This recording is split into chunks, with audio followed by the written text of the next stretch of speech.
Hello dear friends, SSCGD കോൺസ്റ്റബിളിന്റെ general നോളജിന്റെ അടുത്തൊരു സെഷനിലേക്ക് എല്ലാവർക്കും സ്വാഗതം. കഴിഞ്ഞ സെഷൻ പോലെ തന്നെ ഈ സെഷനിലും നമ്മൾ പ്രീവിയസ് ഇയർ ക്വസ്റ്റ്യൻസ് ആണ് ഡിസ്കസ് ചെയ്യാൻ പോകുന്നത്. അപ്പോൾ എക്സാമിന് മുമ്പ് പറ്റുന്നത്രയും പ്രീവിയസ് ഇയർ ക്വസ്റ്റ്യൻസ് ചെയ്യുക എന്നുള്ളതാണ് നമ്മുടെ aim.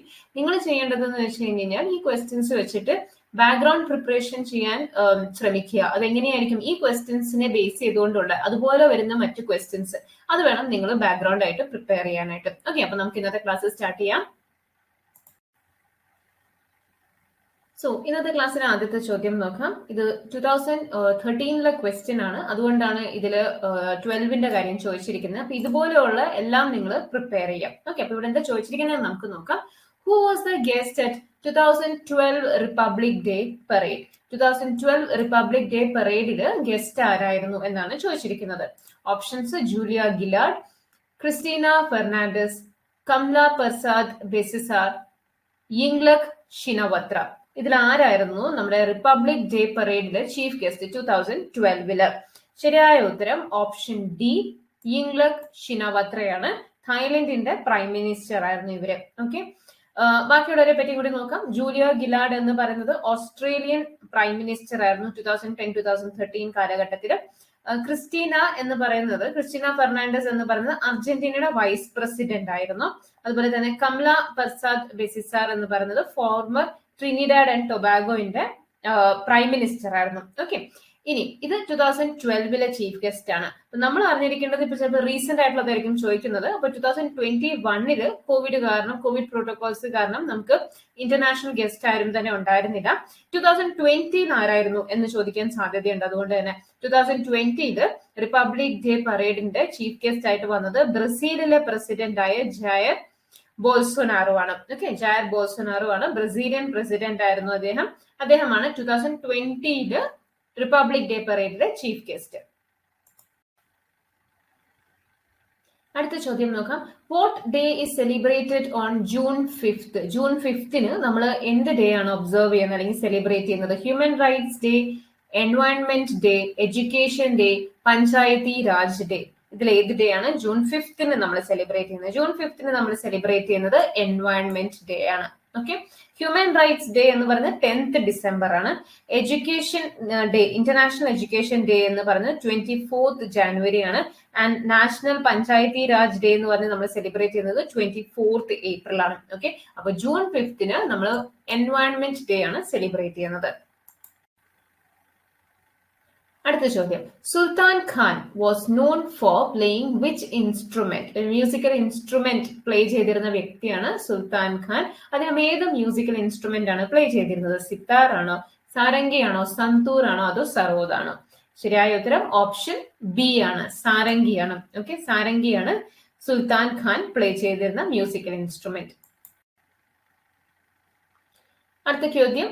The Indian Independence League was established by Indian Independence League ആരാണ് എസ്റ്റാബ്ലിഷ് ചെയ്തത്? Raj Bihari Bose, SM Joshi, Aruna Asaf Ali or Jayaprakash Narayan. ഇതിൽ ആരാണ് ഇന്ത്യൻ ഇൻഡിപെൻഡൻസ് ലീഗ് എസ്റ്റാബ്ലിഷ് ചെയ്തത്? ഇന്ത്യൻ ഇൻഡിപെൻഡൻസ് ലീഗ് എസ്റ്റാബ്ലിഷ് ചെയ്തത് രാജ് ബിഹാരി ഘോഷ് ആണ്. ഓക്കെ, സോറി, ഘോഷ് അല്ല, ബോസ് ആണ്. രാജ് ബിഹാരി ബോസ് ആണ് ഇന്ത്യൻ ഇൻഡിപെൻഡൻസ് ലീഗ് എസ്റ്റാബ്ലിഷ് ചെയ്തത്. ഓക്കെ, അരുണ ആസിഫ് അലിയുടെ ബന്ധം നമ്മുടെ ക്വിറ്റ് ഇന്ത്യ മൂവ്മെന്റുമായിട്ട് കണക്റ്റഡ് ആണ്. അരുണ ആസിഫ് അലി ഇവരെ അറിയുന്നത് ഗ്രാൻഡ് ഓൾഡ് ലേഡി എന്ന് പറഞ്ഞുകൊണ്ടാണ് ഇവരെ അറിയുന്നത്. ഓക്കെ, പിന്നെ JP ആന്തോലൻ ആണ് നമ്മുടെ JP നാരായണന്റെ ആന്തോലൻ. ബീഹാർ മൂവ്മെന്റ് എന്നൊക്കെ അറിയപ്പെടുന്നത് 1974-75 കാലഘട്ടത്തിൽ നടന്ന ഒരു ആന്തോലനാണ് JP ആന്തോലൻ. ഓക്കെ, അപ്പോ ഇന്ത്യൻ ഇൻഡിപെൻഡൻസ് ലീഗ് എസ്റ്റാബ്ലിഷ് ചെയ്തത് രാജ് ബിഹാരി ബോസ് ആണ്. അഞ്ചാമത്തെ ചോദ്യം നോക്കാം. Which of the universities is not established by Lord Dalhousie? കൊടുത്തിരിക്കുന്നതിൽ ലോർഡ് ഡൽഹൌസി എസ്റ്റാബ്ലിഷ് ചെയ്യാത്ത യൂണിവേഴ്സിറ്റി ഏതാണെന്നാണ് ചോദിച്ചിരിക്കുന്നത്. ബോംബെ, മദ്രാസ്, ഡൽഹി ഓർ കാൽക്കട്ട. ഇതില് ബോംബെ, ഡൽഹി, കാൽക്കട്ട ഇത് മൂന്നെണ്ണവും ലോർഡ് ഡൽഹൌസി എസ്റ്റാബ്ലിഷ് ചെയ്യിപ്പിച്ചാണ്. അല്ലാത്തത് ഓപ്ഷൻ ബി, മദ്രാസ് ആണ്. ഓക്കെ, ലോർഡ് ഡൽഹൌസിയെ പറ്റി നമ്മൾ കഴിഞ്ഞ ക്ലാസ്സിലും കണ്ടിരുന്നു. അദ്ദേഹത്തിന്റെ മെയിൻ കോൺട്രിബ്യൂഷൻസ് എന്തൊക്കെയാണെന്ന് ചോദിക്കാറുണ്ട്. So introduction of widow remarriage bill അദ്ദേഹത്തിന്റെ ആയിരുന്നു. അതുപോലെ തന്നെ പബ്ലിക് വർക്കിന്റെ ഫീൽഡിൽ അദ്ദേഹം ഒരുപാട് കോൺട്രിബ്യൂട്ട് ചെയ്തിട്ടുണ്ട്. നമ്മുടെ ഫസ്റ്റ് റെയിൽവേ ലൈൻ, അതുപോലെ തന്നെ electrical telegraph service, postal system, grand trunk road തുടങ്ങി വെച്ചത്, ഇതെല്ലാം തന്നെ ഇദ്ദേഹത്തിന്റെ വർക്കുകളാണ്. പിന്നെ ഇദ്ദേഹത്തിന്റെ നമുക്ക് ഓർത്തിരിക്കേണ്ട മറ്റൊരു പോയിന്റ് ആണ് നമ്മുടെ ഡോക്ട്രൈൻ ഓഫ് ലാബ്സ് കൊണ്ടുവന്നത് ലോർഡ് ഡൽഹൌസിയാണ്. ഓക്കെ, അപ്പൊ ഇത്രയും പോയിന്റ്സ് ഓർത്ത് വെക്കുക ലോർഡ് ഡൽഹൌസിയെ പറ്റി.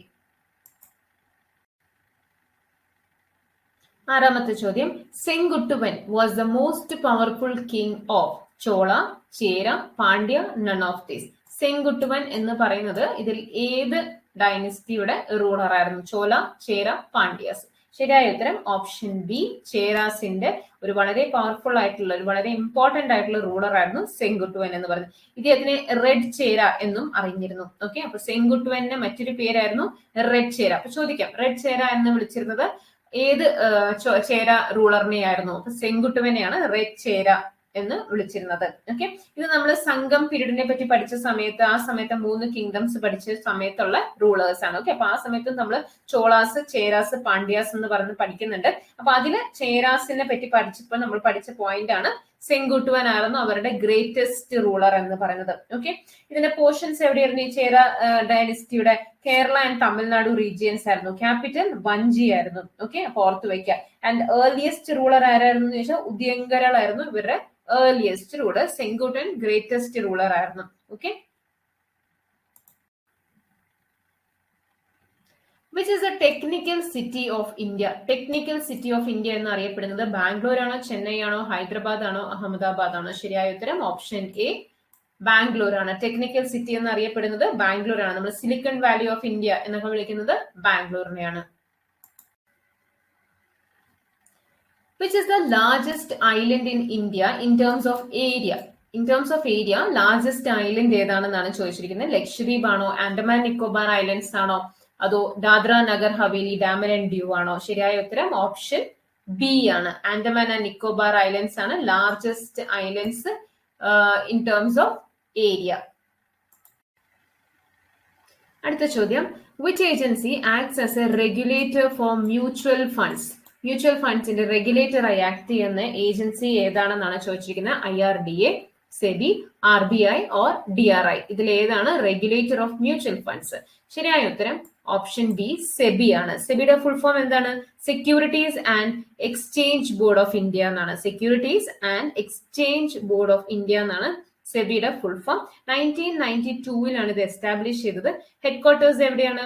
മുംബൈയിലാണ് സെബിയുടെ ഹെഡ്ക്വാർട്ടേഴ്സ്. സെബി വരുന്നത് മിനിസ്ട്രി ഓഫ് ഫിനാൻസിന്റെ അണ്ടറാണ്. ഓക്കെ, അപ്പൊ ഇത്രയും പോയിന്റ്സ് ഓർത്ത് വെക്കുക. ഇതൊരു സ്റ്റാറ്റ്യൂട്ടറി ബോഡിയാണ് സെബി എന്ന് പറയുന്നത്. മിനിസ്ട്രി ഓഫ് ഫിനാൻസിന്റെ അണ്ടറാണ് വരുന്നത്. Securities and Exchange Board of India എന്നാണ് സെബിയുടെ ഫുൾ ഫോം. 1992 ഇത് എസ്റ്റാബ്ലിഷ് ചെയ്യുന്നത്. Which vitamin is necessary for blood clotting? Blood ക്ലോട്ടിങ്ങിന് ആവശ്യമായി വേണ്ട വൈറ്റമിൻ ഏതാണ്? A, C, E or K? ഇതിൽ ഏത് വൈറ്റമിൻ ആണ് ബ്ലഡ് ക്ലോട്ടിങ്ങിന് നമുക്ക് വേണ്ടത്?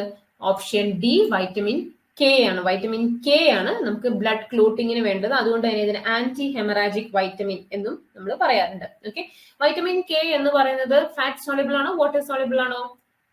ഫാറ്റ് സോളിബിൾ ആണ് അല്ലെ. നമ്മൾ പഠിച്ചിട്ടുണ്ട് വാട്ടർ സോളിബിൾ ഏതൊക്കെയാണ്? ബിയും സിയും ആണ്. ബി കോംപ്ലക്സും സിയും ആണ് വാട്ടർ സോളിബിൾ. ബാക്കി വരുന്ന ADEK 4 ഫാറ്റ് സോളിബിൾ വൈറ്റമിൻസ് ആണ്. അതുപോലെ തന്നെ വൈറ്റമിൻ കെയുടെ കെമിക്കൽ നെയിം എന്താണെന്ന് ചോദിച്ചാൽ എന്താ പറയാ?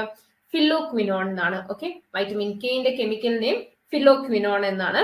ഇതൊരു ഫാറ്റ് സോളിബിൾ വൈറ്റമിൻ ആണ്. ആന്റി ഹെമറാജിക് വൈറ്റമിൻ എന്നറിയപ്പെടുന്ന വൈറ്റമിൻ ആണ് വൈറ്റമിൻ കെ. ബ്ലഡ് ക്ലോട്ടിങ്ങിന് സഹായിക്കുന്ന വൈറ്റമിൻ ആണ്. 10 ചോദ്യങ്ങൾ കഴിഞ്ഞു. 11ാമത്തെ നോക്കാം. Amrut scheme of the government of India is related to health, education, urban development or agriculture. Amrut എന്ന് പറയുന്ന ഗവൺമെന്റ് ഓഫ് ഇന്ത്യയുടെ scheme it deals with urban development. Okay, അപ്പൊ ശരിയായ ഉത്തരം ഓപ്ഷൻ സി, urban ഡെവലപ്മെന്റ് ആണ്. Japanese encephalitis is a serious mosquito-borne disease and is localized in Uttar Pradesh. Which organism is the main source of this disease? Japanese encephalitis എന്ന് പറയുന്നത് നമ്മുടെ ബ്രെയിനിന്റെ മെംബ്രെയിനെ ബാധിക്കുന്ന ഒരു അസുഖമാണ് ജാപ്പനീസ് എൻസെഫലൈറ്റിസ് എന്ന് പറയുന്നത്. ഓക്കെ, ഇതിന്റെ ഒരു എന്താ പറയുക ലോക്കലൈസ്ഡ് ഒരു റീജിയൻ ആണ് ഉത്തർപ്രദേശ് എന്ന് പറയുന്നത്. നമ്മൾ ജാപ്പനീസ് എൻസെഫലൈറ്റിസിനെ പറ്റി ക്ലാസ്സിൽ ഡിസ്കസ് ചെയ്തപ്പോൾ പറഞ്ഞിട്ടുള്ള ഒരു കാര്യമാണ്. ഇതിന് വെക്ടറും ഉണ്ട്, അതുപോലെ തന്നെ ഇതിന് കാരിയേഴ്സും ഉണ്ട്. ഓക്കെ, അപ്പൊ കാരിയേഴ്സ് ആയിട്ട് ആക്ട് ചെയ്യുന്നത് മെയിൻലി ഓപ്ഷൻ സി പിഗ് ആണ് ഇതിന്റെ മെയിൻ കാരിയർ ആയിട്ട് ആക്ട് ചെയ്യുന്നത്. വെക്ടർ ഏതാണ്? ക്യുലെക്സ് മസ്കിറ്റോ ആണ്. ഓക്കെ, ഇവിടെ പറഞ്ഞിട്ടുണ്ട് it's a serious mosquito borne disease. അപ്പൊ ആ മസ്കിറ്റോന്റെ പേരും കൂടി ഓർത്തു വെക്കുക, അതിന്റെ പേര് ക്യുലെക്സ് മസ്കിറ്റോ എന്നാണ്. ഓക്കെ, അപ്പൊ ജാപ്പനീസ് എൻസെഫലൈറ്റിസിന് കാരണമായ വൈറസ് എന്താണ്? ജാപ്പനീസ് എൻസെഫലൈറ്റിസ് വൈറസ് ആണ്. ഇതൊരു വൈറൽ ഡിസീസ് ആണ്. ഇതിന് വെക്ടർ ഉണ്ട്, വെക്ടർ ക്യുലെക്സ് മസ്കിറ്റോ ആണ്. ആൻഡ് മെയിൻ സോഴ്സ് എന്താണെന്ന് ചോദിച്ചാൽ പിഗ്സ് ആണ്. ഓക്കെ, ഉത്തർപ്രദേശ് റീജിയനിൽ ഇതിന്റെ മെയിൻ സോഴ്സ് പിഗ് ആണ്. അടുത്ത ചോദ്യം നോക്കാം.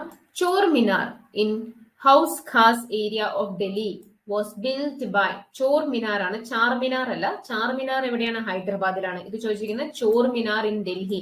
ഇത് പണിയിച്ചിരിക്കുന്നത് ആരാണെന്നാണ്? അലാവുദ്ദീൻ ഖിൽജി, ഔറംഗസേബ്, ഫിറോസ് ഷാ തുഗ്ലക് ഓർ അക്ബർ. ആരാണ് ചോർ മിനാർ പണിയിച്ചത്? ഓപ്ഷൻ എ അലാവുദ്ദീൻ ഖിൽജി ആണ് ചോർ മിനാർ പണിയിച്ചത്. ഓക്കെ, ആരായിരുന്നു അലാവുദ്ദീൻ ഖിൽജി? നമ്മുടെ ഡൽഹി സൽത്തനത്തിന്റെ അണ്ടർ വരുന്ന ഖിൽജി ഡൈനസ്റ്റിയുടെ ഒരു വളരെ ഇമ്പോർട്ടന്റ്, വളരെ പവർഫുൾ റൂളർ ആയിരുന്നു അലാവുദ്ദീൻ ഖിൽജി. ഇദ്ദേഹം ഒരുപാട് അഡ്മിനിസ്ട്രേറ്റീവ് ചേഞ്ചസ് ഒക്കെ കൊണ്ടുവന്നിട്ടുണ്ട്. ഓർത്ത് വെക്കേണ്ടതാണ് നമ്മുടെ ചെഹ്ര ദാഗ് എന്നൊക്കെ പറയുന്ന ചില അഡ്മിനിസ്ട്രേറ്റീവ് ചേഞ്ചസ് അദ്ദേഹം കൊണ്ടുവന്നത്. അതുപോലെ തന്നെ ഇദ്ദേഹം പേട്രോണൈസ് ചെയ്തിരുന്നതാണ് അമീർ ഖുസ്രോയിനെ. അമീർ ഖുസ്രോ എന്ന് പറയുന്ന വളരെ ഫേമസ് ആയിട്ടുള്ള ഒരു പോയറ്റ് ആയിരുന്നു. അപ്പൊ അദ്ദേഹത്തിനെ പേട്രോണൈസ് ചെയ്തത് ആരാണെന്ന് ചോദിച്ചാൽ അലാവുദ്ദീൻ ഖിൽജി ആയിരുന്നു. പിന്നെ ഇദ്ദേഹത്തിന്റെ ഒരു ഇമ്പോർട്ടന്റ് സ്റ്റേറ്റ്മെന്റ് ആണ് kingship knows no kinship. Kingship അതായത് രാജാവായി കഴിഞ്ഞാൽ, നമ്മൾ ഒരു രാജ്യത്തിന്റെ രാജാവായി കഴിഞ്ഞാൽ നമുക്ക് ഫാമിലി, ആ ഒരു അതായത് ഫാമിലിയിൽ നിന്നുള്ള ആൾക്കാർ വേണം ഇമ്പോർട്ടന്റ് പൊസിഷൻസിൽ ഇരിക്കേണ്ടത് എന്നുള്ള ഒരു കൺസെപ്റ്റ് ഉണ്ടാകാൻ പാടില്ല. അതാണ് കിങ്ഷിപ്പ് നോസ് നോ കിൻഷിപ്പ് എന്ന് പറയുന്നത്. ഓക്കെ, സോ ചോർ മിനാർ പണിയിച്ചത് ആരാണ്? Alauddin ഖിൽജിയാണ്. Indian Constitution strikes a good balance between extreme rigidity and too much flexibility. Who said this about Indian Constitution? Indian Constitution ഒരുപാട് റിജിഡും അല്ല, ഒരുപാട് ഫ്ലെക്സിബിളും അല്ല എന്ന് പറഞ്ഞത് ആരാണ്? B.R. Ambedkar, M.V. Pylee, Alexandrowicz, K.C. Wheare. ഇതിൽ ആരാണ് ഇത് പറഞ്ഞത്? ശരിയായ ഉത്തരം ഓപ്ഷൻ സി ആണ്, അലക്സാൻഡ്രോവിക്സ് ആണ് ഇത് പറഞ്ഞത്. Okay, in which of the following states large reserves of non-ferrous metal ഏതൊക്കെയാണ്? സിങ്ക് ആൻഡ് കോപ്പർ ആണ് ഇവിടെ പറഞ്ഞിരിക്കുന്നത് ആർ ഫൗണ്ട്. ഇതിൽ ഏത് സ്റ്റേറ്റിലാണ് നോൺ ഫെറസ് മെറ്റൽസ് കൂടുതലായി കണ്ടുവരുന്നത്? ഗുജറാത്ത് ആണോ, രാജസ്ഥാൻ ആണോ, ബീഹാർ ആണോ, അതോ അസ്സാം ആണോ? ശരിയായ ഉത്തരം ഓപ്ഷൻ ബി രാജസ്ഥാൻ ആണ്. ഓക്കെ, അപ്പൊ രാജസ്ഥാനെ പറ്റി ഓർത്തിരിക്കേണ്ട പല പോയിന്റ്സ് ഉണ്ട്. വളരെ ഇമ്പോർട്ടന്റ് ആയിട്ടുള്ള ഒരു സ്റ്റേറ്റ് ആണ് അല്ലെ. അപ്പം ഫസ്റ്റ് പോയിന്റ് ഓർത്ത് വെക്കേണ്ടത് ലാർജസ്റ്റ് സ്റ്റേറ്റ് ഇൻ ഇന്ത്യ ആണ്. ഏരിയ വെച്ച് നോക്കുമ്പോൾ ലാർജസ്റ്റ് സ്റ്റേറ്റ് ഇൻ ഇന്ത്യ ആണ് രാജസ്ഥാൻ. രാജസ്ഥാന്റെ ക്യാപിറ്റൽ എന്താണ്? നമ്മൾ പിങ്ക് സിറ്റി എന്നും പാരീസ് ഓഫ് ഇന്ത്യ എന്നൊക്കെ പറയുന്ന ജയ്പൂർ ആണ് രാജസ്ഥാന്റെ ക്യാപിറ്റൽ. ഓക്കെ, പിന്നെ നമ്മൾ ജിയോഗ്രഫിയെ പറ്റി പറയുകയാണെന്നുണ്ടെങ്കിൽ ഡെസേർട്ട് സ്റ്റേറ്റ് ഓഫ് ഇന്ത്യ ആണ് അല്ലെ. ഡെസേർട്ട് സ്റ്റേറ്റ് ഓഫ് ഇന്ത്യ ആണ് നമ്മുടെ രാജസ്ഥാൻ എന്ന് പറയുന്നത്. അതുപോലെ തന്നെ അരാവളി റേഞ്ചസിന്റെ ടോളസ്റ്റ് പീക്കായ ഗുരു ശിഖർ അത് സ്ഥിതി ചെയ്യുന്നത് രാജസ്ഥാനിലാണ്. ഓക്കെ, അരാവലി റേഞ്ചസിന്റെ ഹയസ്റ്റ് പീക്ക് ഏതാണെന്ന് ചോദിച്ചാൽ ഗുരു ശിഖറാണ്. ആ ഗുരു ശിഖർ സ്ഥിതി ചെയ്യുന്നത് രാജസ്ഥാനിലാണ്. പിന്നെ ഇന്ത്യയിലേക്ക് വെച്ച് തന്നെ ഏറ്റവും largest canal for irrigation Indira Gandhi canal, അതും രാജസ്ഥാനിലാണ്. പിന്നെ നാഷണൽ പാർക്കിനെ പറ്റി പറയുകയാണെങ്കിൽ ഓർത്ത് വെക്കേണ്ട ഒന്നാണ് ഗാന നാഷണൽ പാർക്ക്. പിന്നെ മൗണ്ട് അബു എന്ന് പറയുന്ന ഹിൽ സ്റ്റേഷൻ എവിടെയാണ്? അതും രാജസ്ഥാനിലാണ്. പെട്ടെന്ന് ഹിൽ സ്റ്റേഷൻ എന്ന് കേൾക്കുമ്പോൾ നമ്മുടെ മനസ്സിൽ രാജസ്ഥാൻ വരില്ല അല്ലെ, മരുഭൂമി അല്ലേ എന്ന് വിചാരിച്ച് നമ്മൾ ഓർക്കില്ല. അപ്പൊ ഓർക്കുക, മൗണ്ട് അബു എന്ന് പറയുന്ന ഹിൽ സ്റ്റേഷൻ രാജസ്ഥാനിലാണ് സ്ഥിതി ചെയ്യുന്നത്. ഓക്കെ, പിന്നെ പല ഇമ്പോർട്ടന്റ് സ്ഥലങ്ങളുണ്ട് ലൈക്ക് ഹവ മെഹൽ, ലേക്ക് പാലസ്, ഉമൈദ് ഭവൻ, ഇതെല്ലാം തന്നെ സ്ഥിതി ചെയ്യുന്നത് രാജസ്ഥാനിലാണ്. ഓക്കെ, അപ്പൊ രാജസ്ഥാൻ ഓർത്ത് വെക്കുക, ഇമ്പോർട്ടന്റ് പോയിന്റ്സ് ഒക്കെ നോട്ട് ഡൗൺ ചെയ്യാം. So large reserves of non ferrous metal നമ്മുടെ ഇന്ത്യയിൽ കാണപ്പെടുന്നത് രാജസ്ഥാനിലാണ്.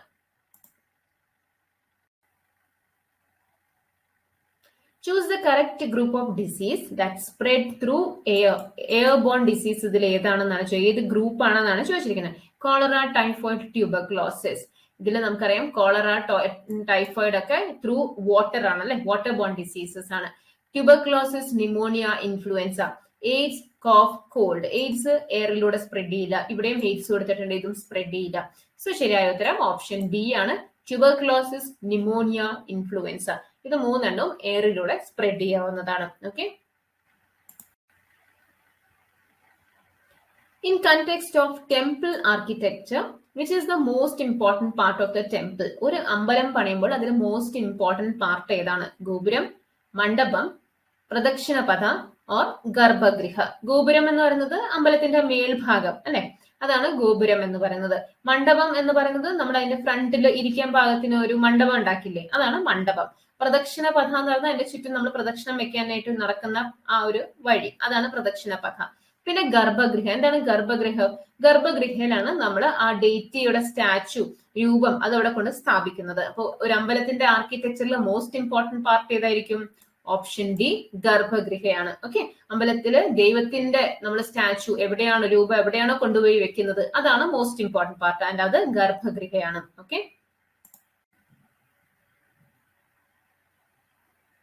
Which area of India receives majority of rainfall from northeast monsoons? North east monsoons കാരണം ഏത് ഭാഗത്ത്, ഇന്ത്യയുടെ ഏത് പാർട്ടിലാണ് ഏറ്റവും അധികം റെയിൻഫോൾ കിട്ടുന്നത്? Keralam, West Bengal, Marathwada or Coromandel and Rayalaseema. ഇതിൽ എവിടെയാണ് നോർത്ത് ഈസ്റ്റ് മോൺസൂൺ കാരണം ഏറ്റവും അധികം മഴ കിട്ടുന്ന ഭാഗം? നമ്മുടെ സദേൺ പാർട്ടില് തമിഴ്നാടുവിന്റെ പോർഷന്റെ ഈ ഭാഗത്താണ് ഏറ്റവും അധികം റെയിൻഫോൾ കിട്ടുന്നത്. അപ്പൊ ശരിയായ ഉത്തരം ഓപ്ഷൻ ഡി കോറോമണ്ടൽ ആൻഡ് റായലസീമയാണ്. Zanskar, Nubra, Shyok are tributaries of Sutlej നദി, ബ്രഹ്മപുത്ര നദി, ഇൻഡസ് നദി ഓർ ചെനാബ് നദി. ഇതിൽ ഏത് നദിയുടെ ട്രിബ്യൂട്ടറീസ് ആണ് സസ്കർ, നുബ്ര, ഷയോക് എന്ന് പറയുന്നത്? ശരിയായ ഉത്തരം ഓപ്ഷൻ സി ആണ്. ഇൻഡസ് നദി അല്ലെങ്കിൽ സിന്ധു നദിയുടെ ട്രിബ്യൂട്ടറീസ് ആണ് Zanskar, Nubra, Shyok. What type of farming is jhuming? Jhuming എന്ന് പറയുന്നത് എന്ത് ടൈപ്പ് ഓഫ് കൃഷിയാണ്? Planting agriculture, comprehensive agriculture, shifting agriculture or mixed agriculture? Jhuming എന്ന് പറയുന്നത് ഷിഫ്റ്റിംഗ് അഗ്രികൾച്ചർ ആണ്. ഇത് നമ്മുടെ നോർത്ത് ഈസ്റ്റേൺ സ്റ്റേറ്റ്സിൽ പ്രാക്ടീസ് ചെയ്ത് വരുന്ന ഒരു ടൈപ്പ് ഓഫ് അഗ്രികൾച്ചർ ആണ്. ബേസിക്കലി കാടൊക്കെ നികത്താക്കിയിട്ട് അവിടെ കൃഷി ചെയ്യും. കൃഷി ചെയ്ത ശേഷം നമ്മൾ ക്രോപ്സ് എല്ലാം റെഡി ആയി കഴിയുമ്പോൾ അത് കട്ട് ചെയ്തെടുത്ത് കഴിഞ്ഞിട്ട് ബാക്കിയുള്ള ഭൂമി കത്തിച്ചു വെക്കും. ഓക്കെ, കത്തിച്ചു വിടും. അത് കഴിഞ്ഞ് പിന്നെ അടുത്ത പാർട്ട് അവർ ക്ലീൻ ചെയ്യും. അത് അവിടെ അവർ കൃഷി ചെയ്യും. അത് കഴിഞ്ഞ് ആ കൃഷി കഴിഞ്ഞ് കഴിയുമ്പോഴേക്കും ക്രോപ്സ് എല്ലാം കട്ട് ചെയ്ത് കഴിയുമ്പോഴേക്കും അവിടെ അവർ തീയിട്ട് ആ ഏരിയ വിട്ട് അടുത്ത സ്ഥലത്തേക്ക് പോകും. അപ്പൊ ഇതിനെയാണ് ഷിഫ്റ്റിംഗ് അഗ്രികൾച്ചർ എന്ന് പറയുന്നത്. ഇതിന്റെ പേര് തന്നെയാണ് ജൂമിംഗ് എന്നും പറയുന്നത്. അപ്പൊ നോർത്ത് ഈസ്റ്റേൺ സ്റ്റേറ്റ്സിൽ പ്രാക്ടീസ് ചെയ്ത് വരുന്ന ഒരു ടൈപ്പ് ഓഫ് ഫാമിംഗ് ആണിത്. 20 ചോദ്യങ്ങൾ കണ്ടു. ക്വസ്റ്റ്യൻ നമ്പർ 21 നമുക്ക് നോക്കാം. Plastic which gets deformed easily on heating. Plastic that gets easily deformed. നമ്മൾ ചൂടാക്കുമ്പോൾ പെട്ടെന്ന് തന്നെ അതിന്റെ ഫോം മാറുന്ന ടൈപ്പ് പ്ലാസ്റ്റിക്, അതിനെ നമ്മൾ എന്താ പറയാ? Thermosetting plastic, thermoplastic, thermo resistant plastic or thermodynamic plastic? ശരിയായ ഉത്തരം ഓപ്ഷൻ ബി ആണ്. തെർമോപ്ലാസ്റ്റിക് എന്നാണ് പറയുന്നത്. ഓക്കെ, ഇതിലാണ് നമ്മൾ പോളിത്തീൻ ഒക്കെ വരുന്നത്. നമ്മൾ ചൂടാക്കി കഴിഞ്ഞ് കഴിഞ്ഞാൽ അത് എന്താവും? അതിങ്ങനെ ഉരുകി ഇങ്ങനെ ചുങ്ങിപ്പോകും അല്ലെ, അതിന്റെ ഒറിജിനൽ പൊസിഷനിലോട്ട് തിരിച്ചത് പോകും. Okay, softness on heating and returns to its original form. എന്നാൽ തെർമോസെറ്റിംഗ് എന്ന് പറയുന്നത് അതിനൊരു പർട്ടിക്കുലർ ഷേപ്പ് ഒക്കെ കൊടുത്ത് നമ്മൾ അതിനെ തണുപ്പിച്ച് കഴിഞ്ഞു കഴിഞ്ഞാൽ അത് ഹാർഡൻ ചെയ്യും. അത് കഴിഞ്ഞ് നമ്മൾ അതിനെ ചൂടാക്കിയാൽ അതിന്റെ ഒറിജിനൽ ഷേപ്പിലോട്ട് പോകാൻ പറ്റത്തില്ല. ഓക്കെ, സോ ശരിയായ ഉത്തരം തെർമോപ്ലാസ്റ്റിക് ആണ്. അടുത്ത ചോദ്യം നോക്കാം. In which of the following protected areas in India human interference is prohibited? National parks, wetlands, wild life sanctuaries, biosphere reserve. ഇതിൽ എവിടെയാണ് ഹ്യൂമൻ ഇന്റർഫിയറൻസ് ഒട്ടും പാടില്ലാത്തത്? ഓക്കെ, ഇന്റർവെൻഷൻസ് പാടില്ല ഒരു തരത്തിലും. ടിമ്പർ കളക്ഷൻ ആയിക്കോട്ടെ, അല്ലെങ്കിൽ അവിടുത്തെ എന്താ പറയുക കാട്ടിൽ നിന്ന് കിട്ടുന്ന സാധനങ്ങൾക്ക് വേണ്ടി ആയിക്കോട്ടെ, അല്ലെങ്കിൽ പ്രോപ്പർട്ടി മേടിക്കാൻ, ഇതൊന്നും ചെയ്യാൻ പാടില്ലാത്തത് എവിടെയാണ്? ശരിയായ ഉത്തരം ഓപ്ഷൻ എ നാഷണൽ പാർക്സ് ആണ്. ഓക്കെ, അപ്പൊ ഇന്ത്യയിലുള്ള നാഷണൽ പാർക്സ് ഒക്കെ വളരെ ഇമ്പോർട്ടന്റ് ആണ്. ലിസ്റ്റ് ഉണ്ടാക്കി പ്രിപ്പയർ ചെയ്യാം. അടുത്ത ചോദ്യം. Which of the following statements is not correct about the culture of Maharashtra? മഹാരാഷ്ട്രയെ പറ്റിയുള്ള ക്വസ്റ്റ്യൻ ആണ്. ഈ കൊടുത്തിരിക്കുന്നതിൽ ഏതാണ് മഹാരാഷ്ട്രയെ പറ്റി അല്ലാത്തത് എന്നാണ് ചോദിച്ചിരിക്കുന്നത്. Popular dance form is called Gotipua. Ganesh Chaturthi is a main festival. Folk theatre is called Tamasha. Traditional sari is called Paithani. ഇതിൽ ഏതാണ് മഹാരാഷ്ട്രയോട് റിലേറ്റഡ് അല്ലാത്തത്? ശരിയായ ഉത്തരം ഓപ്ഷൻ എ ആണ്. ഗോട്ടിപ്പുവ എന്ന് പറയുന്ന ഒഡീഷയുടെ ഡാൻസ് ഫോം ആണ്. ഓക്കെ, സോ മഹാരാഷ്ട്രയുടെ അല്ല. മഹാരാഷ്ട്രയുടെ റിലേറ്റ് ആയിട്ട് വരുന്നത് ഗണേശ് ചതുർത്ഥി മഹാരാഷ്ട്രയുടേതാണ്, തമാശ മഹാരാഷ്ട്രയുടേതാണ്, പൈന്റ്നി എന്ന് പറയുന്ന അവരുടെ ട്രഡീഷണൽ സാരിയാണ്. അടുത്ത ചോദ്യം, which hydrocarbon is a core component of LPG liquid petroleum ഗ്യാസിന്റെ കോർ കോമ്പണന്റ് ഈ കൊടുത്തിരിക്കുന്നതിൽ ഏതാണ്? Methane and ethane, propane and butane, pentane and benzene, methane only. ഇതിൽ ഏത് ഹൈഡ്രോ കാർബൺ ആണ് core component of liquid petroleum gas? നമുക്കറിയാം 3 carbon and 4 carbon hydrocarbon ആണ് main component. അപ്പൊ ഇതിൽ option B propane and butane ആണ് core component. ഓർത്തു വയ്ക്കുക. പിന്നെ നമുക്കറിയാം ഗ്യാസിന് LPGക്ക് ബേസിക്കലി സ്മെൽ ഉണ്ടാവാറില്ല അല്ലെ, പക്ഷെ നമ്മൾ ഗ്യാസ് ലീക്ക് ചെയ്യുമ്പോൾ നമുക്കൊരു സ്മെല്ല് കിട്ടാറുണ്ട്. ആ സ്മെല്ലിന് കാരണം അതിൽ ആഡ് ചെയ്തിരിക്കുന്ന ഒരു കോമ്പൗണ്ട് ആണ്. അതെന്താണത്? അതാണ് നമ്മുടെ ഈഥൈൽ മെർക്യാപ്റ്റൻ. ഗ്യാസിൽ ചേർത്തിട്ടുള്ള LPGയിൽ ഇൻക്ലൂഡ് ചേർത്തിട്ടുള്ള ഈഥൈൽ മെർക്യാപ്റ്റന്റെ സ്മെല്ലാണ് നമുക്ക് ഗ്യാസ് ലീക്ക് ചെയ്യുമ്പോൾ കിട്ടുന്നത്. ഓക്കെ, 25ാമത്തെ ചോദ്യം, what is the motto of Indian army? Indian ആർമിയുടെ മോട്ടോ എന്താണ്? വാലർ ആൻഡ് ഫെയ്ത്ത്, സർവേ ശാന്തി നിർമ്മയ, valour and discretion, service before self. ഇതിൽ എന്താണ് മോട്ടോ ഓഫ് ഇന്ത്യൻ ആർമി? ശരിയായ ഉത്തരം ഓപ്ഷൻ ഡി ആണ്. സർവീസ് ബിഫോർ സെൽഫ് ആണ് motto of Indian army. Okay, IAFന്റെ ആണെങ്കിൽ എന്താ പറയാ? IAFന്റെ മോട്ടോ എന്ന് പറയുന്നത് touch the sky with glory ആണ്. എന്താണ്? Touch the sky with glory ആണ്. INSന്റെ ആണെങ്കിലോ, അതായത് നമ്മുടെ ഇന്ത്യൻ നേവൽ സർവീസിന്റെ ആണെന്നുണ്ടെങ്കിലോ, ഇന്ത്യൻ നേവൽ സർവീസിന്റെ ഷം നോ വരുണഹ എന്നാണ്. ഓക്കെ, അതിന്റെ അർത്ഥം may the lord of water be auspicious unto us ആണ്. ഓക്കെ, സോ ആർമിയുടെ, ഇന്ത്യൻ ആർമിയുടെ മോട്ടോ എന്ന് പറയുന്നത് സർവീസ് ബിഫോർ സെൽഫ് ആണ്. 26ാമത്തെ ചോദ്യം, who was the chief guest 2019 Indian Republic Day celebration? നമ്മൾ ആദ്യം കണ്ട ചോദ്യത്തിൽ 2012 ഇന്ത്യൻ റിപ്പബ്ലിക് ഡേ സെലിബ്രേഷൻ ആണ് ചോദിച്ചിരുന്നത്. സോ ഇതിൽ നിന്ന് നമുക്ക് മനസ്സിലാക്കാം ഈ ക്വസ്റ്റ്യൻ ഇമ്പോർട്ടന്റ് ആണ് അല്ലെ, പല വർഷങ്ങളിലും ഇത് ചോദിച്ചിട്ടുണ്ട്. സോ ഇപ്പൊ ചോദിച്ചിരിക്കുന്നത് 2019 റിപ്പബ്ലിക് ഡേ സെലിബ്രേഷന്റെ ചീഫ് ഗസ്റ്റ് ആരായിരുന്നു? President of South Africa, president of Sri Lanka, president of Nepal or president of Japan? 2019 Republic Day സെലിബ്രേഷനിലെ guest option A president of South Africa ആയിരുന്നു. സിറിൽ റാമഫോസ ആയിരുന്നു അന്ന് ചീഫ് ഗസ്റ്റ് ആയിട്ട് വന്നത്. ആൻഡ് 2020 ഞാൻ നേരത്തെ പറഞ്ഞിരുന്നു ബ്രസീലിലെ പ്രസിഡന്റ് ആയ ജയർ ബോൾസോനാറോ ആണ് ചീഫ് ഗസ്റ്റ് ആയിട്ട് വന്നത്. 2021 അത് ഈ വർഷം ചീഫ് ഗസ്റ്റ് ആരും തന്നെ ഉണ്ടായിരുന്നില്ല. Blue revolution is related to egg, fish, agriculture or milk? Blue revolution is related to option B fish ആണ്. ഓക്കെ, വെള്ളത്തിലാണ് മീൻ കാണുന്നത്, നീല കളർ അല്ലെ, അപ്പൊ അങ്ങനെ കണക്ട് ചെയ്യുക. ബ്ലൂ റെവല്യൂഷൻ ഫിഷ് ആണ്. വൈറ്റ് റെവല്യൂഷൻ ആണ് ചോദിച്ചതെങ്കിലോ വൈറ്റ് റെവല്യൂഷൻ മിൽക്ക് ആണ്. ഗ്രീൻ റെവല്യൂഷൻ അഗ്രികൾച്ചർ പ്രൊഡക്ഷൻ ആണ്. ഓക്കെ, പിന്നെ ഗോൾഡൻ റെവല്യൂഷൻ ആണെങ്കിലോ ഹണിയാണ്. ഓക്കെ, ഹണിയാണ് ഗോൾഡൻ റെവല്യൂഷൻ. എഗ് ആണെങ്കിൽ നമ്മൾ അതിനെ സിൽവർ റെവല്യൂഷൻ എന്നാണ് പറയുന്നത്. പിന്നെ ഫെർട്ടിലൈസേഴ്സിനെ പറ്റിയുള്ള റെവല്യൂഷൻ ആണ് നമ്മുടെ ഗ്രേ റെവല്യൂഷൻ. പെട്രോളിയം പ്രോഡക്ട്സിന്റേത് ബ്ലാക്ക് റെവല്യൂഷൻ ആണ്. ഓക്കെ, അപ്പൊ ഇങ്ങനെയുള്ളതൊക്കെ പഠിച്ചു വെക്കുക. പല കളേഴ്സിന്റെ റെവല്യൂഷൻ ഉണ്ട്, അതെല്ലാം പഠിച്ചു വെക്കുക. White, black, golden, green, yellow, grey, silver ഒക്കെ ഉണ്ട്. Question number 28. Under which jurisdiction dispute between two states is resolved by the Supreme Court? രണ്ട് സ്റ്റേറ്റ്സ് തമ്മിൽ ഡിസ്പ്യൂട്ട് ഉണ്ടായാൽ അത് സുപ്രീം കോർട്ട് ആണത് അതിന് തീരുമാനം പറയുന്നത് അല്ലെ. അതാത് സ്റ്റേറ്റിന്റെ ഹൈക്കോർട്ടിന് അതിൽ തലയിടാൻ പറ്റത്തില്ല. ബിക്കോസ് ഓബ്വിയസ്ലി പാർഷ്യാലിറ്റി ഉണ്ടാവാൻ ചാൻസസ് ഉണ്ട്. സോ അതുകൊണ്ട് തന്നെ രണ്ട് സ്റ്റേറ്റ്സ് തമ്മിൽ ഡിസ്പ്യൂട്ട് ഉണ്ടായി കഴിഞ്ഞാൽ അതിൽ റിസോൾവ് ചെയ്യാൻ, അതിൽ തീരുമാനം എടുക്കാനുള്ള റൈറ്റ് സുപ്രീം കോർട്ടിനാണ്. അത് ഏത് ജൂറിസ്ഡിക്ഷൻ പ്രകാരമാണെന്നാണ് ചോദിച്ചിരിക്കുന്നത്. ഒറിജിനൽ ജൂറിസ്ഡിക്ഷൻ ആണോ, അപ്പലേറ്റ് ജൂറിസ്ഡിക്ഷൻ ആണോ, അഡ്വൈസറി ജൂറിസ്ഡിക്ഷൻ ആണോ, അതോ റിവ്യൂ ജൂറിസ്ഡിക്ഷൻ ആണോ? ശരിയായ ഉത്തരം ഓപ്ഷൻ എ ഒറിജിനൽ ജൂറിസ്ഡിക്ഷന്റെ അണ്ടർ ആണ്. ഓക്കെ, സോ നമുക്ക് സുപ്രീം കോർട്ടിന്റെ ഓരോ ജൂറിസ്ഡിക്ഷൻസ് എന്താണെന്നും കൂടി അറിഞ്ഞു വെക്കാം. അപ്പൊ ഒറിജിനൽ ജൂറിസ്ഡിക്ഷൻ എന്താണ്? ഒറിജിനൽ ജൂറിസ്ഡിക്ഷൻ ആർട്ടിക്കിൾ 131 ഇതിനെപ്പറ്റി പറഞ്ഞിട്ടുണ്ട്. Dispute between union government and state government, അല്ലെങ്കിൽ ഡിസ്പ്യൂട്ട് എമംഗ്സ്റ്റ് സ്റ്റേറ്റ്സ്, അതിൽ ഹിയറിംഗ് ചെയ്യാനുള്ള അവകാശം റൈറ്റ് സുപ്രീം കോർട്ടിനുണ്ട്. Okay, as per original jurisdiction. അപ്പൊ യൂണിയനും സ്റ്റേറ്റും തമ്മിലായാലും അല്ലെങ്കിൽ സ്റ്റേറ്റ്സ് തമ്മിലായാലും ഏതെങ്കിലും തരത്തിൽ ഒരു ഡിസ്പ്യൂട്ട് ഉണ്ടായാൽ അതില് തീരുമാനം പറയാനുള്ള റൈറ്റ് സുപ്രീം കോർട്ടിനുണ്ട്. ഓക്കെ, അപ്പലേറ്റ് ജൂറിസ്ഡിക്ഷൻ, അപ്പലേറ്റ് എന്ന് പറയുന്നത് അപ്പീൽ എന്ന് പറയുന്ന വേർഡിൽ നിന്ന് വന്നതാണ്. സോ അപ്പലേറ്റ് ജൂറിസ്ഡിക്ഷൻ എന്ന് പറയുന്നത് താഴെയുള്ള കോർട്സിൽ നിന്ന്, ഹൈക്കോർട്ടിൽ നിന്നൊക്കെ കേസുകൾ വരുമ്പോൾ ആ കേസ് അപ്പീലായിട്ട് വരുമ്പോൾ നമുക്ക് അവിടെ അത് കേൾക്കാനുള്ള അവകാശം സുപ്രീം കോർട്ടിനുണ്ട്. അഡ്വൈസറി ജൂറിസ്ഡിക്ഷൻ പ്രകാരം പ്രസിഡന്റിന് എപ്പോ വേണമെങ്കിലും സുപ്രീം കോർട്ടിന്റെ അഡ്വൈസ് ഓർ ഒപ്പീനിയൻ ചോദിക്കാം. ഓക്കെ, അതാണ് അഡ്വൈസറി ജൂറിസ്ഡിക്ഷൻ. പിന്നെ റിറ്റ്സ് നമ്മൾ ഡീറ്റെയിൽ ആയിട്ട് തന്നെ ക്ലാസ്സിൽ പറഞ്ഞിട്ടുണ്ട്, റിറ്റ്സ് ഏതൊക്കെയാണെന്നുള്ളത്. പിന്നെ റിവ്യൂ ജൂറിസ്ഡിക്ഷൻ എന്താണ്? റിവ്യൂ ജൂറിസ്ഡിക്ഷനിൽ വരുന്നത് എന്താണ്? സുപ്രീം കോർട്ടിനും ഹൈക്കോർട്ടിനും ഉണ്ട് ഈ പവർ. എന്ത് power? They have been given the power to review and reconsider their own judgments. Okay, അവരുടെ തന്നെ ജഡ്ജ്മെന്റ്സ് ഒന്നും കൂടി റീകൺസിഡർ ചെയ്യാനുള്ള അവരുടെ റൈറ്റ്, അതാണ് റിവ്യൂ ജൂറിസ്ഡിക്ഷൻ. അപ്പൊ ഇതാണ് പല jurisdictions of supreme court. What will happen to the boiling point and freezing point of water when salt is added? നമ്മൾ സാധാരണ രീതിയിൽ വെള്ളം ചൂടാക്കുമ്പോൾ ഒരു പർട്ടിക്കുലർ ടെമ്പറേച്ചറിൽ അത് ബോയിൽ ചെയ്യും.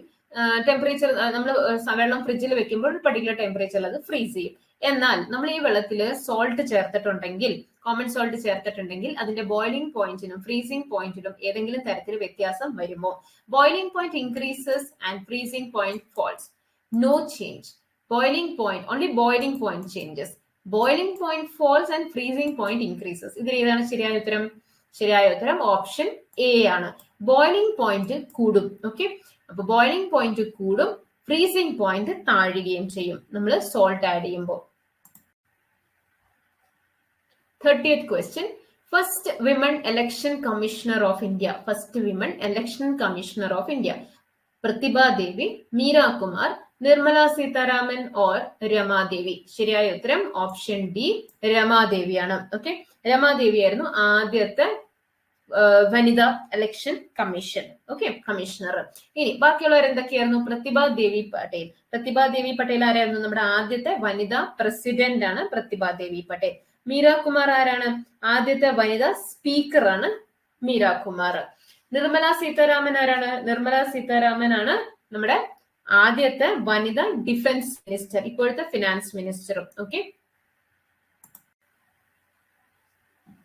On the origin of species is written by. On the origin of species ആരാണ് എഴുതിയിരിക്കുന്നത്? വളരെ ഫേമസ് ആയിട്ടുള്ള ഒരു ബുക്കാണ്. ആരെ എഴുതിയിരിക്കുന്നതാണ്? Robert Koch, Alexander Fleming, Louis Pasteur or Charles Darwin. On the origin of species എഴുതിയിരിക്കുന്നത് ഓപ്ഷൻ ഡി, ചാൾസ് ഡാർവിൻ ആണ്. ഓക്കെ, ചാൾസ് ഡാർവിന്റെ ബുക്കാണ് on the origin of species. Question number 32. Special economic zone are set up by government to attract traditional artisans, cooperative companies, foreign companies or local companies. ഈ tech parks ഒക്കെ ഉണ്ടാക്കില്ലേ, അവർക്ക് പ്രത്യേകം ചില റൂൾസും ചില facilities ഒക്കെ കൊടുത്തുകൊണ്ടാണ് tech parks നമ്മുടെ കൺട്രിയിലെ പല സ്ഥലങ്ങളിലും എസ്റ്റാബ്ലിഷ് ചെയ്യുന്നത് ഗവൺമെന്റ്. സോ ഇത് എന്തിനു വേണ്ടിയിട്ടാണ് ഈ ചെയ്യുന്നത്? ഇതിനെയാണ് നമ്മൾ സ്പെഷ്യൽ എക്കണോമിക് സോൺസ് എന്ന് പറയുന്നത്. ഇത് ചെയ്യുന്നത് ബേസിക്കലി ഫോറിൻ കമ്പനീസിനെ അട്രാക്ട് ചെയ്യാൻ വേണ്ടിയിട്ടാണ്. ഓക്കെ, അപ്പൊ ഫോറിൻ കമ്പനീസിനെ അട്രാക്ട് ചെയ്യാനാണ് സ്പെഷ്യൽ എക്കണോമിക് സോൺസ് സെറ്റപ്പ് ചെയ്യുന്നത്. അടുത്ത ചോദ്യം, who is the founder of Banaras Hindu university? Banaras Hindu യൂണിവേഴ്സിറ്റിയുടെ ഫൗണ്ടർ ആരാണ്? Balagangadhar Tilak, Jawaharlal Nehru, Madan Mohan Malviya or sir Syed Muhammad. ഇതിൽ ആരായിരുന്നു ബനാറസ് ഹിന്ദു യൂണിവേഴ്സിറ്റിയുടെ ഫൗണ്ടർ? ശരിയായ ഉത്തരം ഓപ്ഷൻ സി, മദൻ മോഹൻ മാൽവിയാണ്. പ്രിൻസ് ഓഫ് ബെഗേഴ്സ് എന്ന് അറിയപ്പെട്ടിരുന്ന മദൻ മോഹൻ മാൽവിയാണ് ബനാറസ് ഹിന്ദു യൂണിവേഴ്സിറ്റിയുടെ ഫൗണ്ടർ. അദ്ദേഹം തന്നെയാണ് ഹിന്ദു മഹാസഭയും ഫൗണ്ട് ചെയ്തത്. ഓക്കെ, BP മണ്ഡൽ കമ്മീഷൻ, അല്ലെങ്കിൽ ചിലപ്പോൾ വെറും മണ്ഡൽ കമ്മീഷൻ എന്ന് വരാറുണ്ട്. Mandal commission was set up to study the reason for backwardness of scheduled caste, scheduled tribe, rural women and children, socially and educationally backward class. ഇവരുടെ ആരെ പറ്റി പഠിക്കാനായിട്ടാണ് ഈ മണ്ഡൽ കമ്മീഷൻ സെറ്റ് ചെയ്തത്? 1979 Janata Dal party Morarji ദേശായിയുടെ under set ചെയ്തതാണ് BP മണ്ഡൽ കമ്മീഷൻ. ഇത് ചെയ്തത് option D, socially and educationally backward ക്ലാസസിനെ പറ്റി പഠിക്കാൻ വേണ്ടിയിട്ടാണ്. ഓക്കെ, അപ്പൊ socially and educationally backward classes, അതാണ് നമ്മൾ പിന്നീട് OBC എന്ന് പറയുന്നത്. Okay, so other backward castes എന്ന് പറഞ്ഞ് ഫോം ചെയ്തത് ഈ മണ്ഡൽ കമ്മീഷന് ശേഷമാണ്. Which of the following is not a part of circulatory system? Circulatory സിസ്റ്റത്തിന്റെ പാർട്ട് അല്ലാത്തത് ഇതിൽ ഏതാണ്? Heart, artery, villi or vein? നമുക്കറിയാം ഹാർട്ട് സർക്കുലേറ്ററി സിസ്റ്റത്തിന്റെ പാർട്ടാണ്. ഹാർട്ടിലേക്ക് പ്യുവർ ബ്ലഡ് ക്യാരി ചെയ്യുന്നത് ആർട്ടറീസ് ആണ് ആൻഡ് ഇംപ്യുവർ ബ്ലഡ് വെയിൻ ആണ്. അപ്പൊ ഇതെല്ലാം തന്നെ സർക്കുലേറ്ററി സിസ്റ്റത്തിന്റെ പാർട്ടാണ്. അപ്പൊ അല്ലാത്തത് ഏതാണ്? ഓപ്ഷൻ സി വില്ലൈ ആണ്. വില്ലൈ എവിടെയാണ് നമ്മൾ പഠിച്ചത്? ഡൈജസ്റ്റീവ് സിസ്റ്റം പഠിച്ചപ്പോൾ നമ്മൾ പറഞ്ഞിരുന്നു ഇന്റസ്റ്റൈനില് അബ്സോർപ്ഷന് വേണ്ടിയിട്ടുള്ള ഏരിയ കൂട്ടാൻ വേണ്ടി, സർഫസ് ഏരിയ കൂട്ടാനായിട്ട് അതിൽ ഫിംഗർ ലൈക്ക് പ്രൊജക്ഷൻസ് ഉണ്ട് എന്ന് പറഞ്ഞിരുന്നു. ആ ഫിംഗർ ലൈക്ക് പ്രൊജക്ഷൻസിനെ പറയുന്ന പേരാണ് villi. Okay. Which lens is used to correct myopia? Myopia എന്ന് പറയുന്നത് എന്താണ്? ഷോർട്ട് സൈറ്റഡ്നെസ് ആണ്. അതായത് നമുക്ക് അടുത്തുള്ളത് കാണാൻ പറ്റും, ദൂരെയുള്ളത് കാണാൻ പറ്റില്ല. സാധാരണ രീതി കുട്ടികൾക്കൊക്കെ ഉണ്ടാവുന്ന പ്രോബ്ലം ആണ് മയോപ്പിയ അല്ലെ. അടുത്തുള്ളത് കാണാം, ദൂരെയുള്ള ബോർഡിൽ എഴുതിയിരിക്കുന്നതൊന്നും കാണാൻ പറ്റത്തില്ല. സോ ഇത് കറക്റ്റ് ചെയ്യാൻ ഉപയോഗിക്കുന്ന ലെൻസ് ഏതാണ്? കോൺകേവ് ലെൻസ് ആണോ, കോൺവെക്സ് ലെൻസ് ആണോ, ബൈപോളാർ ലെൻസ് ആണോ, അതോ സിലിണ്ടറിക്കൽ ലെൻസ് ആണോ? ശരിയായ ഉത്തരം ഓപ്ഷൻ എ, കോൺകേവ് ലെൻസ് ആണ് ഉപയോഗിക്കുന്നത്. നമ്മുടെ കണ്ണിൽ സാധാരണയായിട്ട് ഉണ്ടാവുന്ന ഇൻബിൽറ്റ് ആയിട്ടുള്ള ലെൻസ് എങ്ങനത്തെ ലെൻസ് ആണ്? അത് കോൺവെക്സ് ലെൻസ് ആണ്. ഓക്കെ, നമ്മുടെ കണ്ണിലുള്ള ലെൻസ് കോൺവെക്സ് ലെൻസ് ആണ്. മയോപ്പിയ കറക്റ്റ് ചെയ്യാനായിട്ട് നമ്മൾ ഉപയോഗിക്കുന്നത് കോൺകേവ് ലെൻസ് ആണ്. സോ നമുക്ക് കണ്ണിന്റെ ചില ഡിഫക്ട്സിനെ പറ്റിയും അത് കറക്റ്റ് ചെയ്യുന്നത് എങ്ങനെയാണെന്നും അതൊക്കെ നോക്കാം. സോ മയോപ്പിയ നമ്മൾ കണ്ടു. മയോപ്പിയെ പറയുന്നത് near sightedness or short sightedness എന്നാണ്. അതായത് നമുക്ക് കാണാൻ പറ്റുന്നതാണ് ഈ പറഞ്ഞിരിക്കുന്നത്. ഷോർട്ട് സൈറ്റഡ് എന്ന് പറയുമ്പോഴേക്കും നമുക്ക് അടുത്തുള്ളത് കാണാം, ദൂരെയുള്ളതാണ് കാണാൻ പറ്റാത്തത്. കറക്റ്റ് ചെയ്യാനായിട്ട് ഉപയോഗിക്കുന്നത് കോൺകേവ് ലെൻസ് ആണ്. ഇതിന്റെ ഓപ്പോസിറ്റ് ആണ് ഹൈപ്പർ മെട്രോപ്പിയ. ഹൈപ്പർ മെട്രോപ്പിയയിൽ നമുക്ക് ദൂരമുള്ളത് കാണാം, അടുത്തുള്ളത് കാണാൻ പറ്റില്ല. ചില പ്രായമുള്ള ആൾക്കാരൊക്കെ വീട്ടിൽ പേപ്പർ വായിക്കുന്നത് ശ്രദ്ധിച്ചിട്ടുണ്ടെങ്കിൽ നമുക്കറിയാം അവർ പേപ്പർ ഇങ്ങനെ ദൂരെ പിടിച്ചിട്ടാണ് വായിക്കുന്നത് അല്ലെ. അതായത് അവർക്ക് ദൂരെയുള്ളത് കാണാം, പേപ്പർ അടുത്തേക്ക് വെച്ച് കഴിഞ്ഞാൽ അവർക്ക് വായിക്കാൻ ബുദ്ധിമുട്ടാണ്. അതാണ് ഹൈപ്പർ മെട്രോപ്പിയ. അതിനുവേണ്ടി യൂസ് ചെയ്യുന്ന ലെൻസ് കോൺവെക്സ് ലെൻസ് ആണ്. ഇനി പ്രസ്ബയോപ്പിയ. പ്രസ്ബയോപ്പിയ ഏജ് റിലേറ്റഡ് ആയിട്ടുള്ള സൈറ്റ് പ്രോബ്ലം ആണ്. ഇതിന് നമ്മൾ ബൈഫോക്കൽ ലെൻസ് ആണ് ഉപയോഗിക്കുന്നത്. ഈ ബൈഫോക്കൽ ലെൻസ് ഡെവലപ്പ് ചെയ്തത് ബെഞ്ചമിൻ ഫ്രാങ്ക്ലിൻ ആണ്. ഓക്കെ, ഈ പോയിന്റ് വളരെ ഇമ്പോർട്ടന്റ് ആണ്. ഏത് ലെൻസ് ആണ്, ഇത് ആരാണ് ഡെവലപ്പ് ചെയ്തതെന്നും ചോദിക്കാറുണ്ട്. ബെഞ്ചമിൻ ഫ്രാങ്ക്ലിൻ ആണ്. അസ്റ്റിഗ്മാറ്റിസം. അസ്റ്റിഗ്മാറ്റിസം എന്ന് പറയുന്നത് ഇറഗുലർ അൺക്ലിയർ ഇമേജസ് ഫോം ചെയ്യും ആൻഡ് അതിന് കറക്റ്റീവ് ലെൻസ് സിലിണ്ടറിക്കൽ ലെൻസ് ആണ്. ഗ്ലോക്കോമ എന്ന് പറയുന്നത് കണ്ണിലെ പ്രഷർ കൂടുന്നതാണ്. അപ്പൊ ആ പ്രഷർ കൂടിക്കഴിയുമ്പോൾ നമ്മുടെ ഒപ്റ്റിക് നെർവിനെ അത് ബാധിക്കും. ഓക്കെ, സോ അതാണ് ഗ്ലോക്കോമ എന്ന് പറയുന്നത്. അപ്പൊ കണ്ണിലെ പ്രഷർ കൂടുന്ന പ്രോബ്ലത്തിന് നമ്മൾ എന്താ പറയാ? ഗ്ലോക്കോമ എന്നാണ് പറയാ. ട്രാക്കോമ എന്താണ്? ട്രാക്കോമ എന്ന് പറയുന്നത് കണ്ണിന്റെ ബാക്ടീരിയൽ ഇൻഫെക്ഷൻ ആണ്. കോസ് ചെയ്യുന്നത് ക്ലെമീഡിയ ട്രാക്കോമാറ്റിസ് ആണ്. ഓക്കെ, അപ്പൊ കണ്ണിനെ ബാധിക്കുന്ന ബാക്ടീരിയൽ ഇൻഫെക്ഷൻ ആണ് ട്രാക്കോമ. ഇനി അപ്പൊ ചില വൈറ്റമിൻ ഡെഫിഷ്യൻസിയും നമ്മുടെ കണ്ണിനെ ബാധിക്കും. കണ്ണിന് വേണ്ട ഏറ്റവും അത്യാവശ്യമായിട്ട് വേണ്ട വൈറ്റമിൻ ആണ് വൈറ്റമിൻ എ. വൈറ്റമിൻ എന്റെ ഡെഫിഷ്യൻസി ഉണ്ടായാൽ സെറോഫ്താൽമിയ, നൈറ്റ് ബ്ലൈൻഡ്നെസ് ഇതൊക്കെ ഉണ്ടാകും. സെറോഫ്താൽമിയ എന്ന് പറയുമ്പോൾ കണ്ണ് ഡ്രൈ ആയി മാറും. ഓക്കെ, കണ്ണിന്റെ കോർണിയയും കൺജങ്ക്റ്റീവയും ഒക്കെ ഡ്രൈ ആയിട്ട് മാറും. നൈറ്റ് ബ്ലൈൻഡ്നെസ് എന്ന് പറയുന്നത് വൈറ്റമിൻ എ ഡെഫിഷ്യൻസി കാരണം തന്നെയാണ്. ഇവിടെ റോഡോപ്സിൻ എന്ന് പറയുന്ന പിഗ്മെന്റ്, റോഡ് സെൽസ് കോൺ സെൽസും ഉണ്ട്. അതിൽ റോഡ് സെൽസ് ആണ് നമുക്ക് ഇരുട്ടത്ത് കാണാൻ സഹായിക്കുന്നത് ആൻഡ് അതിന്റെ പിഗ്മെന്റ് ആണ് റോഡോപ്സിൻ. ആ റോഡോപ്സിന്റെ സിന്തസിസ് നടക്കില്ല. ഓക്കെ, അപ്പൊ അതുകൊണ്ട് തന്നെ ഇരുട്ടത്ത് കാണാൻ പറ്റില്ല. അതാണ് നമ്മുടെ നൈറ്റ് ബ്ലൈൻഡ്നെസ്. പിന്നെ കാറ്ററാക്ട് എന്താണ്? കാറ്ററാക്ട് എന്ന് പറയുന്നത് നമ്മുടെ ലെൻസ്, കണ്ണിലുള്ള ഇൻബിൽറ്റ് ലെൻസ് ഉണ്ടല്ലോ, നമ്മൾ നേരത്തെ പറഞ്ഞു കോൺവെക്സ് ലെൻസ് ആണ് നമ്മുടെ കണ്ണിൽ ഇൻബിൽറ്റ് ആയിട്ടുള്ളത്. ആ ലെൻസ് ഒപ്പേക്ക് ആകും. സാധാരണ രീതിയിൽ അത് ട്രാൻസ്പെറന്റ് ആയിട്ടാണ് ഇരിക്കേണ്ടത്, എന്നാൽ അത് പ്രായം കൂടുന്തോറും അത് ഒപ്പേക്ക് ആയിക്കൊണ്ടിരിക്കും. അതാണ് കാറ്ററാക്ട് എന്ന് പറയുന്നത്. പിന്നെ കളർ ബ്ലൈൻഡ്നെസ്. എന്താണ് ഈ കളർ ബ്ലൈൻഡ്നെസ്? കളർ ബ്ലൈൻഡ്നെസ് എന്ന് പറയുന്നത് ഇതൊരു ജെനറ്റിക് ഡിസോർഡർ ആണ്. Okay, sex linked genetic disorder ആണ്. ഇതില് ചില കളറുകൾ ചില ആൾക്കാർക്ക് കാണാൻ പറ്റില്ല. റെഡ്, ബ്ലൂ, ഗ്രീൻ എന്നീ കളേഴ്സ് ആണ് യൂഷ്വലി കാണാൻ പറ്റാത്തത്. ഇതിനു വേണ്ടി നമ്മൾ ചെയ്യുന്ന ടെസ്റ്റിനെ പറയുന്ന പേരാണ് ഇഷിഹാര ടെസ്റ്റ്. ഏത് ടെസ്റ്റ് ആണ് കളർ ബ്ലൈൻഡ്നെസിന് വേണ്ടി ചെയ്യുന്നത്? ഇഷിഹാര ടെസ്റ്റ് ആണ്.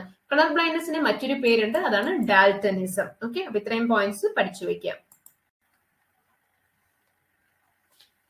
Other name of per capita income. Per capita ഇൻകമിന്റെ മറ്റൊരു പേര്. ആദ്യം നമുക്ക് മനസ്സിലാക്കാം എന്താണ് ഈ per capita income.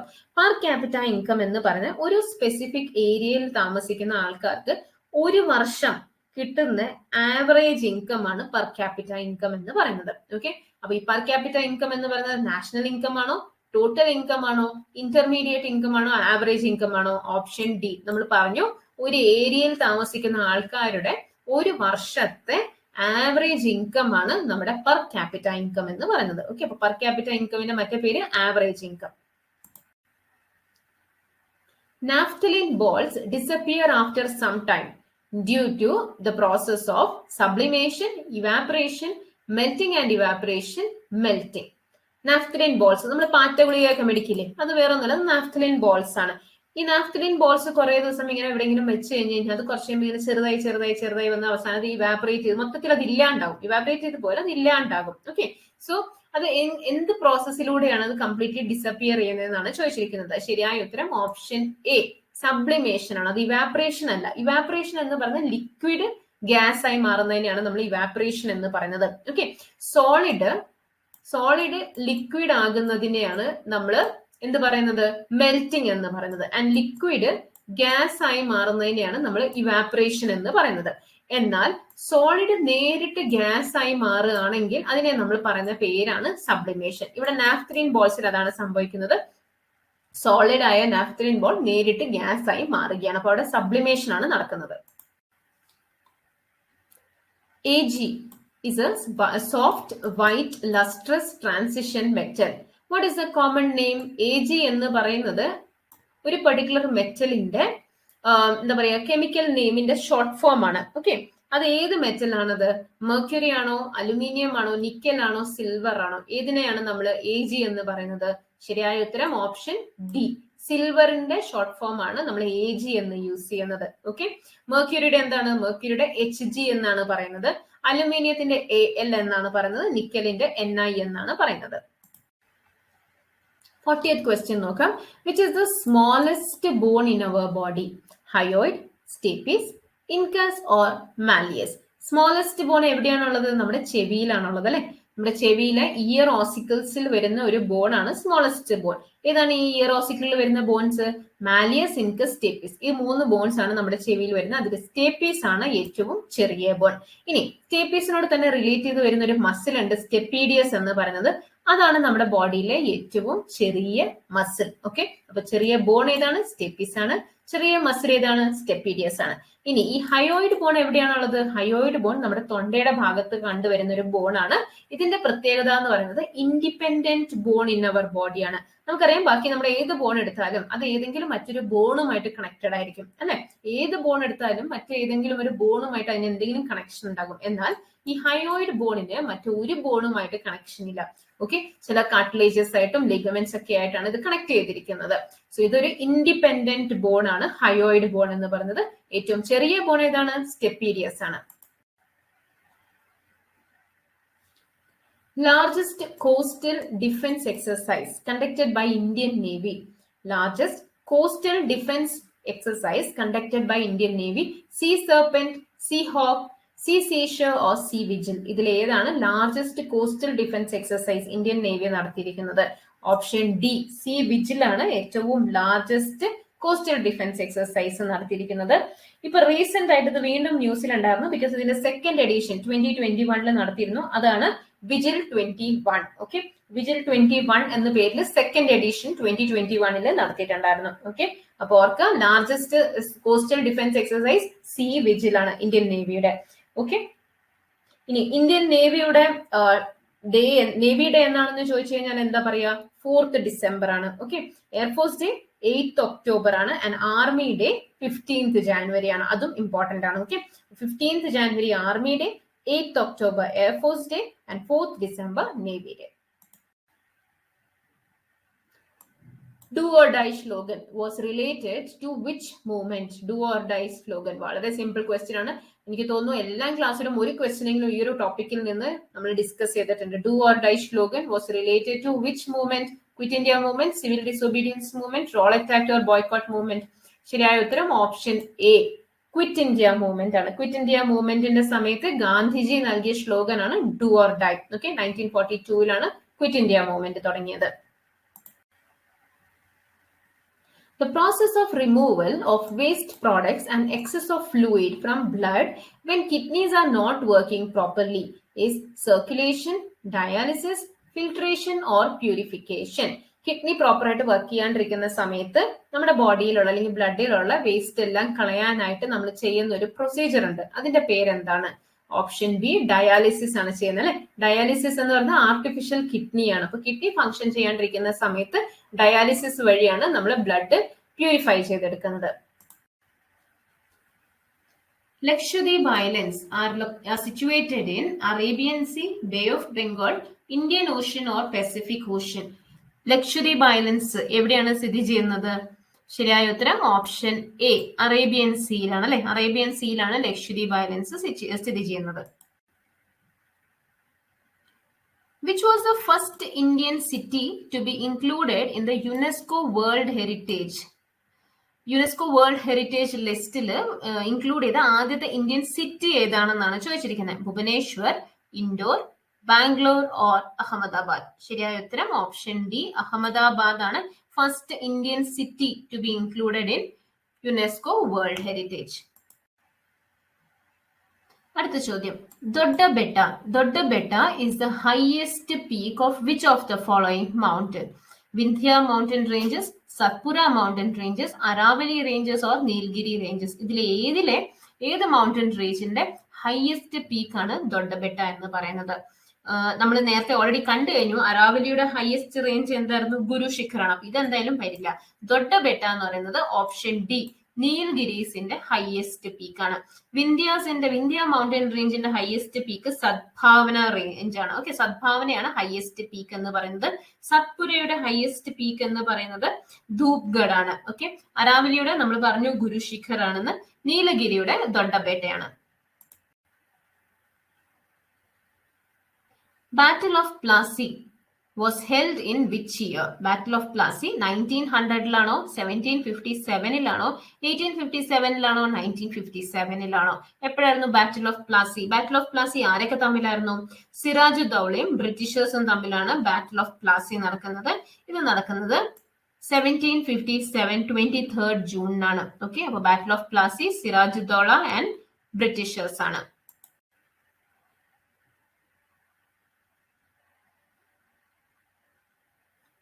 King Khalid International Airport is located in which country? King Khalid International Airport. Qatar, UAE, Saudi Arabia or Bahrain? ഇതിലെവിടെയാണ് കിങ് ഖാലിദ് ഇന്റർനാഷണൽ എയർപോർട്ട് ഉള്ളത്?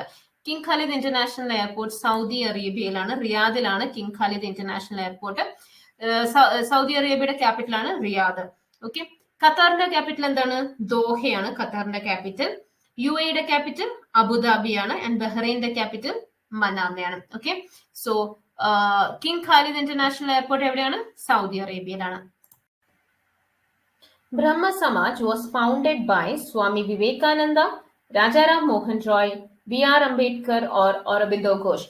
ഇതിൽ ആരുടേതായിരുന്നു ബ്രഹ്മ സമാജ്? ബ്രഹ്മ സമാജിന്റെ founder option B, Rajaram Mohan Roy ആയിരുന്നു. അദ്ദേഹത്തിനെ പറ്റി കുറച്ച് പോയിന്റ്സ് നമ്മൾ അറിഞ്ഞിരിക്കേണ്ട ആവശ്യമുണ്ട്. അദ്ദേഹം വളരെ ഫേമസും വളരെ ഇമ്പോർട്ടന്റ് ആയിട്ടുള്ള ഒരു സോഷ്യൽ റീഫോമർ ആയിരുന്നു. അപ്പൊ നമുക്ക് അദ്ദേഹത്തിനെ പറ്റിയുള്ള കുറച്ച് പോയിന്റ്സ് നോക്കാം. രാജാറാം മോഹൻ റോയ് അദ്ദേഹത്തിന്റെ ടൈം പീരീഡ് 1972 തൊട്ട് 1833 വരെയായിരുന്നു. അദ്ദേഹത്തിന്റെ ജനനം വെസ്റ്റ് ബംഗാളിലാണ്. ശരിക്കുമുള്ള പേര് റാം മോഹൻ റോയ് എന്ന് മാത്രമാണ്. ഈ രാജ എന്നുള്ള ടൈറ്റിൽ അദ്ദേഹത്തിന് കൊടുത്തത് മുഗൾ എംപറർ അക്ബർ II ആണ്. Okay, Mughal emperor Akbar II ആണ് അദ്ദേഹത്തിന് ഈ ടൈറ്റിൽ, രാജ എന്ന ടൈറ്റിൽ കൊടുത്തത്. ഫാദർ ഓഫ് ഇന്ത്യൻ റിനൈസൻസ് എന്നും മേക്കർ ഓഫ് മോഡേൺ ഇന്ത്യ എന്നൊക്കെ അറിയപ്പെടുന്നത് രാജാറാം മോഹൻ റോയ് ആണ്. ഓക്കെ, പിന്നെ 2004 BBC പോൾ പ്രകാരം greatest Bengali of all time, അതില് 10ാമത്തെ സ്ഥാനമായിരുന്നു രാജാറാം മോഹൻ റോയിന് കിട്ടിയത്.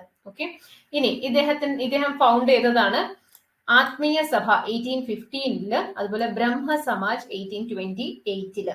ഓക്കെ, അപ്പൊ രണ്ട് ബോഡീസ് ഉണ്ട്, ഒന്ന് ആത്മീയ സഭയുണ്ട്, ഒന്ന് ബ്രഹ്മ സമാജ് ഉണ്ട്. മാഗസീൻസ് ഏതൊക്കെയാണെന്ന് ചോദിച്ചു കഴിഞ്ഞാൽ സംവാദ് കൗമുദി, അത് ബംഗാളിയിലാണ്, സംവാദ് കൗമുദി. പിന്നെ പേർഷ്യൻ ലാംഗ്വേജില് മിറാട്ട് ഉൾ അക്ബർ. ഓക്കെ, മിറാട്ട് ഉൾ അക്ബർ പേർഷ്യൻ ലാംഗ്വേജിലാണ്.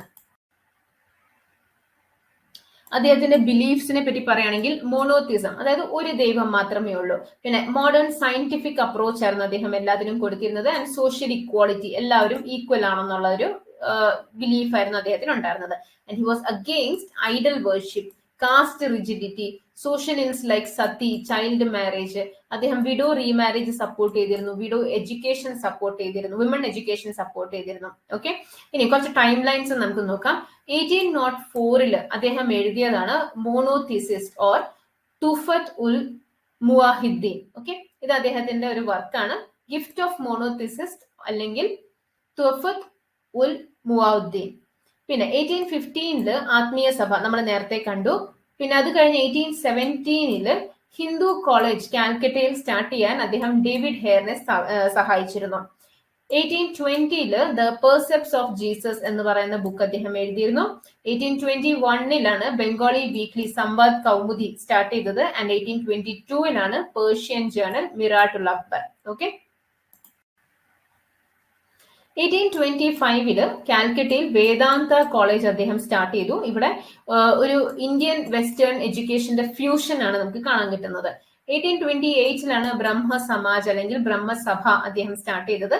ആൻഡ് അദ്ദേഹം നമ്മൾ നേരത്തെയും പറഞ്ഞു, he was against sati, child marriage ഒക്കെ. ആൻഡ് അദ്ദേഹത്തിന്റെ ഈ സതിയുടെ അഗെയിൻസ്റ്റ് ഉള്ള വർക്ക്സ് അതെല്ലാം കണ്ട് അതിനെപ്പറ്റി കൂടുതലായിട്ട് അറിഞ്ഞ് വില്യം ബെന്റിക്ട് 1829 സതി അബോളിഷ് ചെയ്യുകയുണ്ടായി. ഓക്കെ, വർക്ക് അതുപോലെ തന്നെ പ്രസിന്റെ ഫ്രീഡമിന് വേണ്ടി ഇദ്ദേഹം ഒരുപാട് വർക്ക് ചെയ്തിട്ടുണ്ട്. അപ്പൊ ഇതെല്ലാം തന്നെ ഇമ്പോർട്ടന്റ് ആയിട്ടുള്ള പോയിന്റ്സ് ആണ്.